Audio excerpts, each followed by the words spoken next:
Hello students, this is me Archana. So now we will start our new chapter, that is from history, chapter 1, tracing changes through 1,000 years.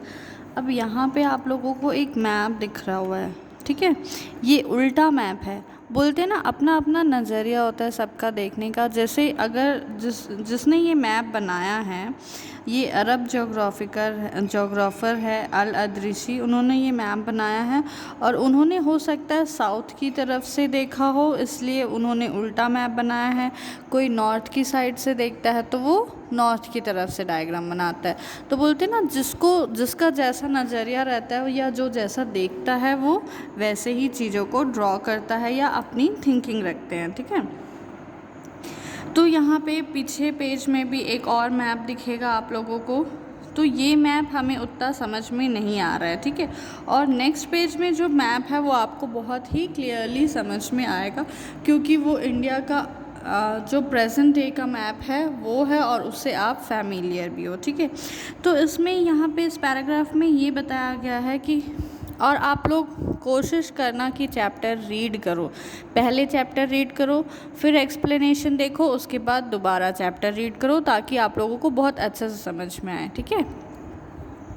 तो यहाँ पे हम लोग देखते हैं कि उन्होंने कुछ डिटेल्स जो है इंडियन सब कॉन्टिनेंट्स के बारे में पॉइंट आउट किए हैं, मार्क किए हैं। Take a look at map 1 and 2. Map 1 was made in 1154 CE by the Arab geographer Al-Adrisi. The section reproduced here is a detail of the Indian subcontinent from his larger map of the world. Map 2 was made in 1720. ये जो map है 1154 में अरब जोग्राफिकर अल-अदरीसी ने बनाया है, और जो map 2 है वो 1720 में बना है एक फ्रेंच कार्टोग्राफर से। कार्टोग्राफर मतलब a person who makes map, ठीक है, उन्होंने बनाया है। तो अल-अदरीसी ने जो मैप है वो साउथ इंडिया की तरफ से बनाया। South India is where we would expect to find north India and Sri Lanka is the island at the top, ठीक है। Place names are marked in. अब यहाँ पे देखो, यहाँ पे ये उल्टा बनाया है इन्होंने, तो यहाँ पे आपको कहीं श्रीलंका दिखेगा, कुछ दिखेगा, मतलब ये जो मैप है उतना हमें क्लियर नहीं है, ठीक है। लेकिन अगर हम लोग जो नेक्स्ट मैप देखते हैं, ये अरेबिक में इन्होंने मार्क किया। ये जो नेम्स आप लोगों को छोटे छोटे दिख रहे हैं ना, ये अरेबिक लैंग्वेज में है, इन्होंने मार्क किया है, ठीक है। अभी ये देखो, ये नेक्स्ट मैप है। भले हमें थोड़ा बहुत कुछ समझ में नहीं आ रहा है, लेकिन ये जो मैप का नक्शा है ये तो हमें समझ में आ रहा है ना। यहाँ पे कुछ कुछ लिखा भी है। जो पुराने नेम्स थे, जैसे पहले मुंबई को बॉम्बे बोलते थे, है ना, कलकत्ता को कोलकाता को कलकत्ता बोलते थे, तो नेम्स चेंज हुए। तो ये पहले के नेम्स यहाँ लिखे हुए, लेकिन फिर भी हमें मैप तो समझ में आ रहा है ना। तो वैसे ही कन्नौज को पहले कन्नौज बोलते थे। जो ये दूसरा वाला जो मैप है वो 600 साल पहले बना है। तो धीरे धीरे ये जो चेंजेस है, इसके जो इन्फॉर्मेशन है, धीरे धीरे वो भी चेंज हुए, है कि नहीं। जैसे आप का लेवल, क्लास का लेवल बढ़ते जाता है, जैसे 6th 7th 8th, जैसे जैसे आप दूसरे क्लास में जाते हैं, तो कभी कभी क्या होता है, आपकी बुक्स चेंज होती है, ओल्ड एडिशन बंद हो के न्यू एडिशन आ जाता है। तो वैसे ही जैसे हम लोग को ज़्यादा इन्फॉर्मेशन पता चलते जाता है किसी चीज़ के बारे में, तो वो इन्फॉर्मेशन उसमें ऐड होता जाता है, ठीक है। तो यहाँ पे वैसा ही कुछ हुआ है। तो ये मैप जो है मोर फैमिलियर है हमसे, क्योंकि हम इसके जो इन्फॉर्मेशंस है, कुछ कंट्रीज़ के नेम है या टाउन सिटीज़ के नेम है, वो हम जानते हैं और हम इससे फैमिलियर है। तो ये मैप जो है यूरोपियन सेलर्स के द्वारा यूज़ किया गया था, जो कि हम चैप्टर 6 में देखेंगे, ठीक है। और ये इतना ही इम्पॉर्टेंट है क्योंकि ये 2 डिफरेंट पीरियड्स थे। तो 2 डिफरेंट पीरियड्स में हिस्ट्री में पहले क्या हुआ, हमें ये जानना भी ज़रूरी है। तो जब हिस्टोरियंस जो है डॉक्यूमेंट्स को रीड करते हैं, मैप्स को और टेक्स्ट को रीड करते हैं, तो उन्हें बहुत सारी सेंसिटिव और डिफरेंट हिस्टोरिकल बैकग्राउंड के बारे में पता चलता है, और जो पास्ट है उसके बारे में उन्हें बहुत सारे इन्फॉर्मेशंस मिलते हैं, ठीक है। अब यहाँ पे देखेंगे न्यू और ओल्ड टर्मिनोलॉजीज। क्रॉनिकल क्या होता है? क्रॉनिकल एक बुक होता है जिसमें क्या हो रहा है उसके बारे में लिखा जाता था, तो वो हमारी हिस्ट्री के लिए एक प्रूफ था कि हाँ ये पुरानी बुक है या पुरानी इन्फॉर्मेशन बुक है जिससे हम हिस्ट्री में क्या क्या होता था वो जान सकते हैं। तो न्यू एंड ओल्ड टर्मिनोलॉजीज में क्या होता था कि जो ग्रामर और विकाबलरी तो चेंज होता ही था, क्योंकि ओवर द टाइम ये सारी चीज़ें चेंज होती ही थी। लेकिन जैसे पहले हिंदुस्तान को क्या समझते थे कि हिंदुस्तान सिर्फ जो पंजाब हरियाणा या गंगा यमुना के बीच में जो लैंड है ना, सिर्फ उतना ही है हिंदुस्तान। लेकिन आज अगर हम देखें तो आज हिंदुस्तान किसे बोलते हैं? जो पूरा इंडिया है उसे हम हिंदुस्तान बोलते हैं, ठीक है। तो जैसा कि हमने देखा न्यू एंड ओल्ड टर्मिनोलॉजीज में भी डिफरेंस आ गया, ठीक है। ग्रामर और जो उनके मीनिंग्स है उसमें तो चेंजेस आए ही, लेकिन पहले जो टर्म्स यूज़ होते थे जैसे हिंदुस्तान, तो वो कुछ एरिया के लिए ही यूज़ होता था, और आज जो है वो पूरे भारत के लिए, पूरे इंडिया के लिए यूज़ होता है, ठीक है। तो वैसे ही कुछ जो हैं दिल्ली सुल्तान है और जो कुछ एरियाज़ है वो शिफ्ट हो गए, एक्सटेंड हो गए, एक दूसरे में जुड़ गए। तो ये सारी चीज़ें इस न्यू एंड ओल्ड टर्मिनोलॉजी में इस पैराग्राफ में बताया गया है, ठीक है। जैसा कि हम लोग 14th सेंचुरी के पोएट अमीर खुसरो के बारे में देखेंगे, उन्होंने वर्ड यूज़ किया था हिंद। हिंद का मतलब था एक जोग्राफिकल, पूरा जो कल्चर है, पूरी एंटिटी है इंडिया की, वो उसमें आती थी, पूरी एग्जिस्ट करती थी। और जो the term Hindustan did not carry the political and national meanings which we associate with it today. और ये जो हिंदुस्तान था, सिर्फ हिंद बोलते थे तो वो पूरा हमारा इंडिया में आता था, लेकिन अगर हिंदुस्तान बोलते थे तो कुछ कुछ पॉलिटिकल और नेशनल जोग्राफिकल एरिया ही आता था, ठीक है। तो हिस्टोरियंस जो है, जो आज के हिस्टोरियंस हैं, उन्हें बहुत केयरफुल रहना पड़ता था कि पहले जो टर्म्स यूज़ होते थे उसका उन ज़माने में, उस ज़माने में क्या मतलब होता था। जैसे कि अगर एक सिंपल हम लोग एग्जांपल ले, फॉरेनर, तो पहले जो फॉरेनर किसे बोला जाता था? अगर एक जगह से दूसरे जगह ही चला जा रहा है तो उसे फॉरेनर समझ लेते थे। और आज की डेट में फॉरेनर किसको बोलते हैं? जो हमारी कंट्री के बाहर के लोग हैं उन्हें फॉरेनर बोला जाता था। लेकिन अगर पहले क्या होता था, अगर कोई पंजाब का है वो दिल्ली जा रहा है तो उसे फॉरेनर समझा जाता था, क्योंकि पहले के लोगों को एरिया के बारे में, प्लेसेस के बारे में उतना ज़्यादा डिटेल नॉलेज नहीं था। तो अगर कोई भी बंदा एक प्लेस से दूसरी प्लेस जा रहा है तो उसे फॉरेनर कहा जाता था कि हाँ वो फॉरेन जा रहा है करके, ठीक है। अब हिस्टोरियंस और उनके सोर्सेस, हिस्टोरियंस के पास ये सोर्सेस कहाँ से आते थे? वो बहुत सारे different types of sources use करते थे। जैसा कि आपने गुप्ता डायनेस्टी के बारे में पढ़ा है और हर्षवर्धन के बारे में पढ़ा है, जो कि 1000 ईयर्स 700 से 1750 तक के हम लोग पढ़ेंगे कि कैसे उन्होंने आगे क्या क्या किया और उस पीरियड में, उस उनके काल में, मतलब उनका जो टाइम पीरियड था उस समय क्या क्या हुआ, ठीक है। तो बहुत सारे टेक्सचुअल रिकॉर्ड्स होते थे और ये इसमें नंबर्स में इंक्रीज़ भी होता था। क्यों? क्योंकि ना पेपर जो था बहुत ज़्यादा चीप हो गया था इस समय और बहुत ज़्यादा अवेलेबल था। तो वैल्यू ऑफ पेपर में हम लोग क्या पढ़ते हैं, जो मिडिल टाइम था 13th सेंचुरी था, तो अगर कोई स्कॉलर है जिसे कॉपी करनी है किसी एक बुक को, तो उसके पास पेपर नहीं रहता था, तो वो क्या करते थे, पहले का ही जो मैन्युस्क्रिप्ट लिखा रहता था ना, और जो उन्हें नहीं चाहिए रहता था उसे धो के वो सुखा के फिर उस पेपर को यूज़ करते थे। और कुछ समय बाद क्या होता था, जैसे आपको कुछ फूड खरीदने जाना है मार्केट में, तो आप लकी रहते थे कि जो शॉपकीपर है वो पेपर में ही आपको वो चीज़ें रैप करके देता था। तो धीरे धीरे क्या हुआ, पेपर जो है चीप होता गया, ठीक है। तो जब वो चीप हो गया, सस्ता हो गया पेपर, तो लोग क्या करते थे, क्रॉनिकल्स लिखते थे, रूलर्स की लेटर्स लिखते थे, और फिर जो संत लोग थे उन लोग क्या पढ़ा रहे हैं, ये क्या जुडिशियल रिकॉर्ड्स होता था कि किसके लिए, किस क्राइम के लिए क्या सज़ा मिलेगी या कैसे आपको क्या करना है, तो मैन्यूस्क्रिप्ट्स बनते थे। मैन्यूस्क्रिप्ट्स मीन्स उस समय जो रूलर्स क्या हो रहा है उनके पास या कैसे कर रहे हैं वो सारी चीज़ें लिखित में होती थी। तो जो वेल्दी पीपल्स रहते थे या जो रूलर्स रहते थे या मोनास्ट्रीज और टेम्पल्स थे, तो वहाँ पे एक प्लेस रहता था, लाइब्रेरी बोल सकते हो या आर्चीव बोल सकते हो। आर्चीव भी लाइब्रेरी के ही जैसा था, जहाँ पे ये सारी किताबें या बुक्स बोलते हैं ना, डॉक्यूमेंट्स, वहाँ पे मिलती थी आप लोगों को। लेकिन उन्हें यूज़ करना बहुत ही डिफ़िकल्ट था, ठीक है। क्यों? क्योंकि पेपर तो सस्ता हो गया। अब लोग, पहले के ज़माने में ना बहुत कम लोग ऐसे पाए जाते थे जिन्हें पढ़ना लिखना आता था। तो अगर कोई भी लिख रहा है जो बंदा, तो उसकी बहुत ज़्यादा वैल्यू रहती थी, है ना।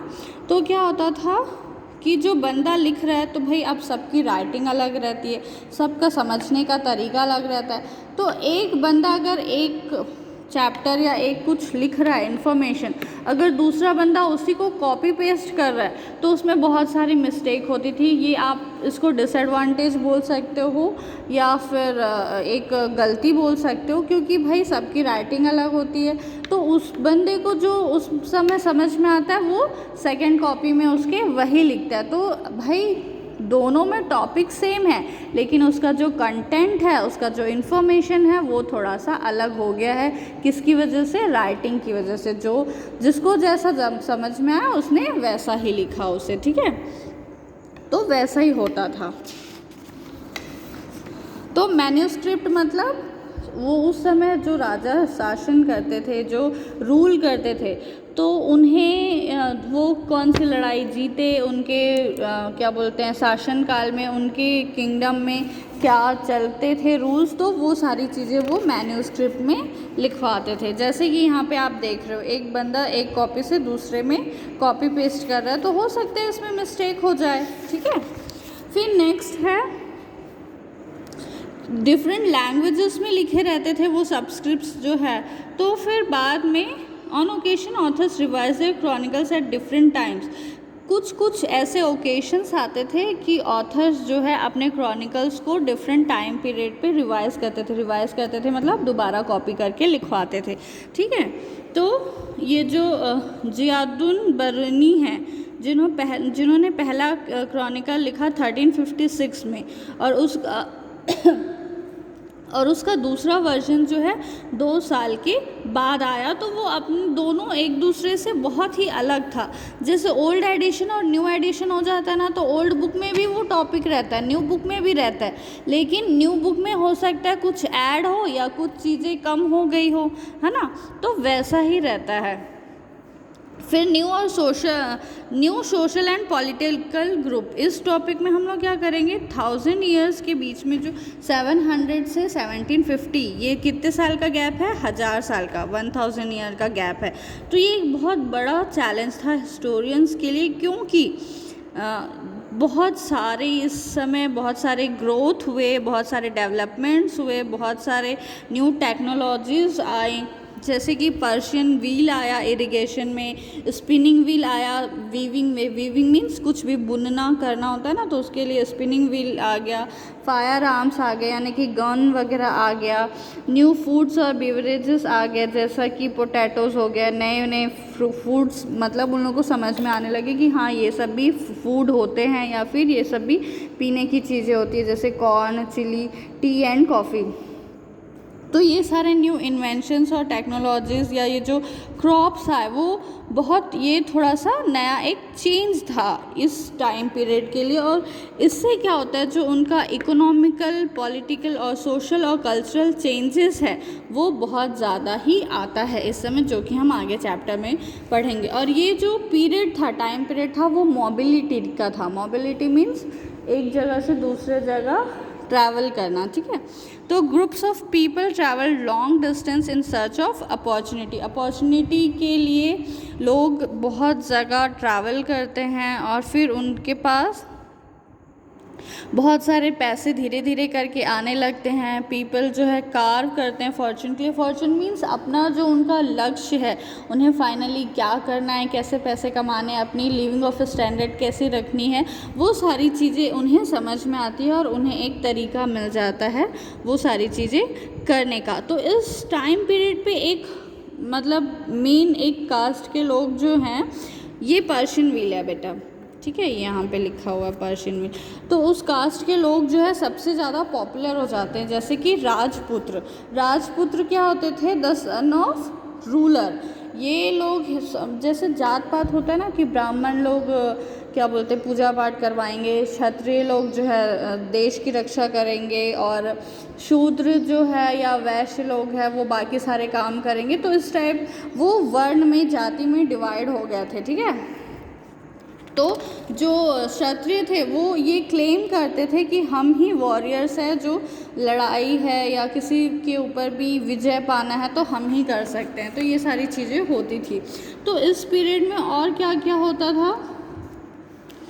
बहुत सारे चीफ कमांडर्स थे, आर्मीज़ थी, मोनार्क्स थे अलग अलग सब कॉन्टिनेंट में, ठीक है। Other groups of people such as the Marathas, Sikhs, Jat, Ahoms and Kayast, a caste of scribes and secretaries, also used the opportunities of the age to become politically important। तो धीरे धीरे सारे कास्ट के लोग अपना अपना इम्पोर्टेंस, चाहे वो सोल्जर में मीन्स सेना में भर्ती होकर दिखाते थे या कैसे भी करते थे, ठीक है। तो ये इस पूरे पैराग्राफ में वही है कि वो कैसे अपने कैटल्स को और कैसे अपने आर्टिशनल को यानी गन्स को, बंदूक को कहाँ कैसे रखते थे, सोल्जर्स कैसे काम करते थे, और जात पात में क्या फिर होता था, कैसे एरिया वाइज वो डिवीज़न हो जाता था, कैसे जाति पंचायत बनती थी। और जाति बनती थी कि जो रूल्स है विलेजेस के उन्हें भी फॉलो किया जाए, और एक स्मॉल यूनिट ऑफ स्टेट जो था उसे अच्छे से संभाला जाए। अब ये नहीं है कि जात पात की वजह से लोगों में दंगे हो रहे हैं, लोग एक दूसरे को मार काट रहे हैं। तो सबको सबका काम डिवाइड कर दिया था कि ब्राह्मण लोग जो पूजा पाठ कराएंगे, क्षत्रिय लोग जो हैं देश की रक्षा करेंगे, जो शूद्र है वो छोटे मोटे काम करेंगे, जो वैश्य है वो जो मिडिल कास्ट के लोग जो काम करते हैं ना, जैसे सेलिंग करना या जो भी करना, वो सारे काम करेंगे।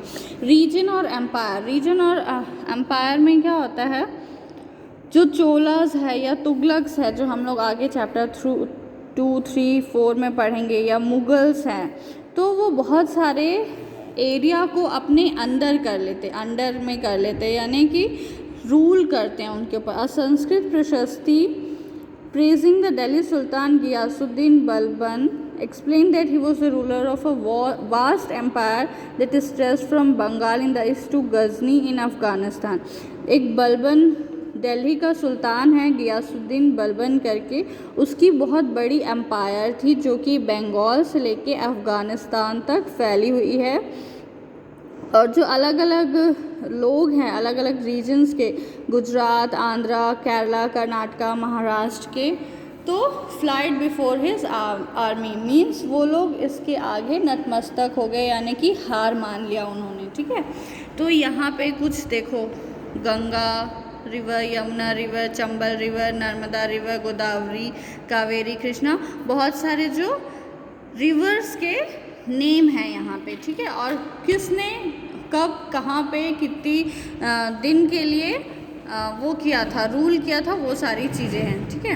अब लैंग्वेज और रीजन में आएंगे तो अमीर खुसरो जो है वो ये समझाते हैं कि संस्कृत जो है किसी भी रीजन से ये लैंग्वेज बिलोंग नहीं करता था, और कॉमन पीपल जो है वो इस लैंग्वेज को नहीं जानते थे, सिर्फ जो ब्राह्मण्स थे उन्हीं लोग इस लैंग्वेज को जानते थे।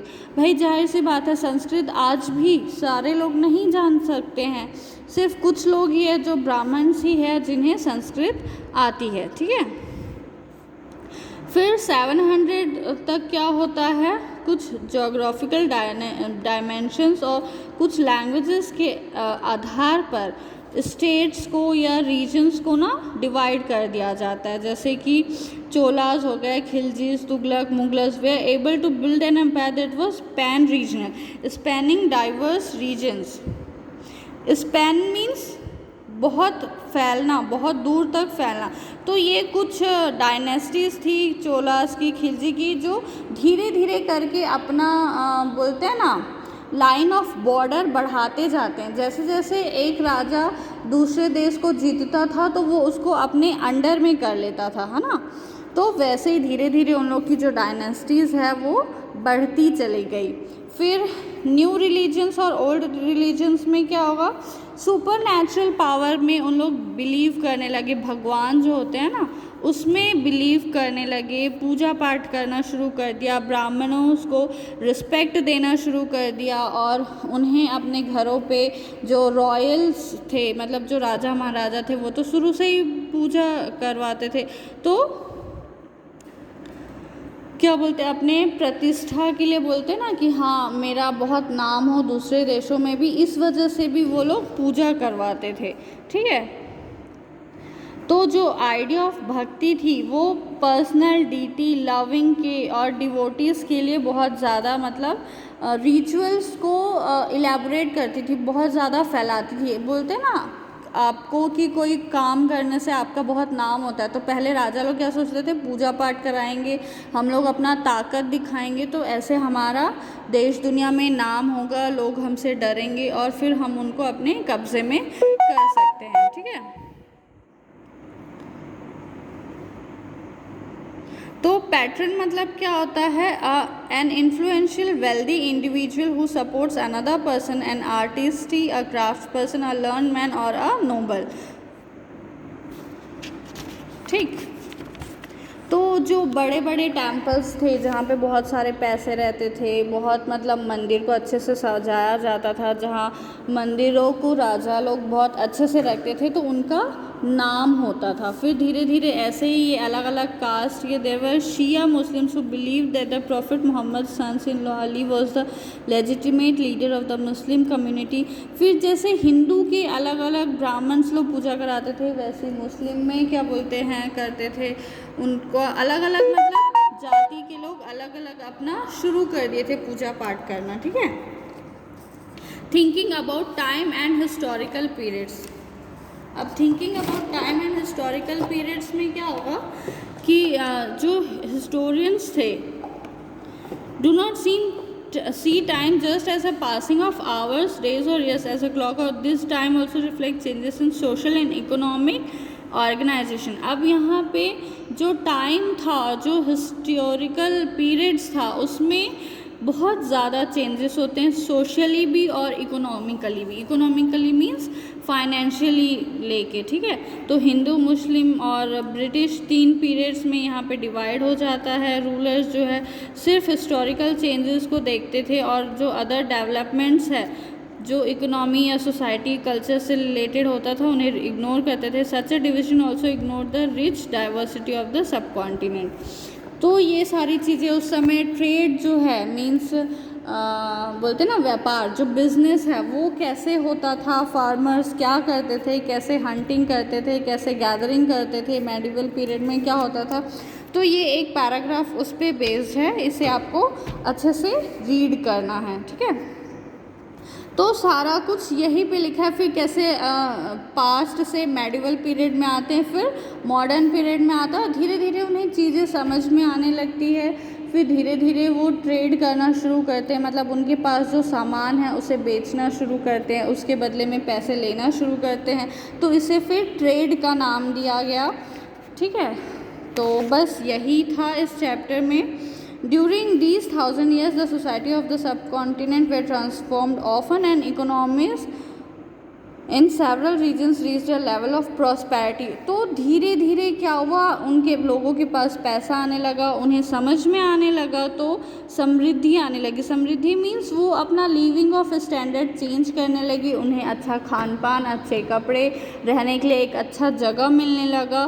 तो ये सारी चीज़ें जो है उन्हें समझ में आने लगी और ये सब कुछ होने लगा। पहले क्या होता था और फिर धीरे धीरे बाद में क्या चेंजेस हुए, ये सारा चीज़ ही हमने पढ़ा है इस चैप्टर में, ट्रेसिंग चेंजेस थ्रू 1000 ईयर्स।